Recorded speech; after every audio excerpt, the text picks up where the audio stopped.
各位，你们注意听哈，健康是幸福的根源。有一名妇道人家发现有3位老者坐在家门口，这一位妇道人家不认识他们，就说：我不知道你们是什么人，但各位也许饿了吧，请进来吃一些东西吧。老人家就问了：你们男主人在家吗？妇道人家说：不在，他出去了嘞。3位老者就说：那我们不能进去。傍晚时分，妻子在丈夫回到家里以后，就向他讲述了所发生的事情。丈夫就说：快去告诉他们我在家，请他们进来啊。妻子出去请3位老者进到屋里面来，但他们说：我们不一起进屋的。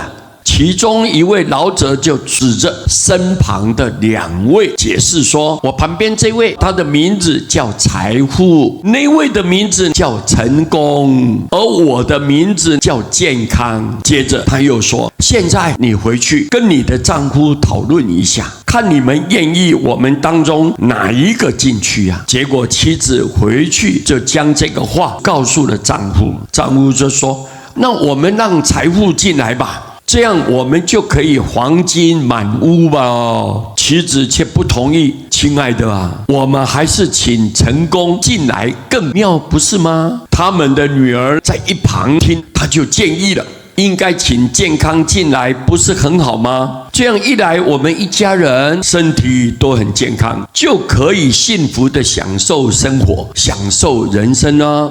丈夫对妻子说：听我们女儿的吧，去请健康进屋来做客。妻子就出去问3位老者：请问哪一位是健康啊？请进来做客。健康起身就向他家里面走进去了，另外2个人也站起来紧随他的后面。妻子很惊讶地问财富跟成功：我只邀了健康，为什么2位也一同进来了呢？2位老者就说道：哎呀，你不知道啊，健康走到什么地方，我们就会陪伴到什么地方，因为我们根本离不开他的。如果你没有请他进来，我们2个不论是谁进来，很快就会失去活力跟生命。所以我们在哪里都会跟健康在一起的。各位，不知道你们能不能听出这个公案的内容啊？你有财富，你有成功，但是你没有身体，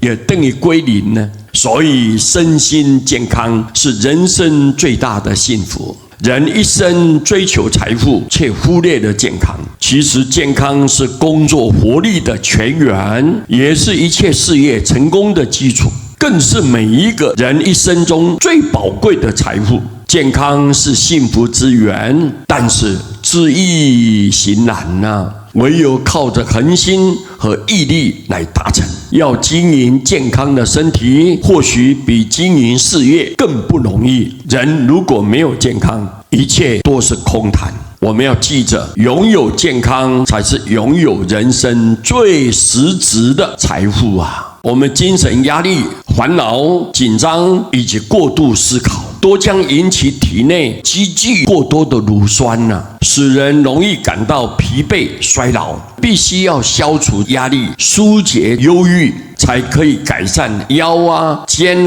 及头部疼痛等等的问题。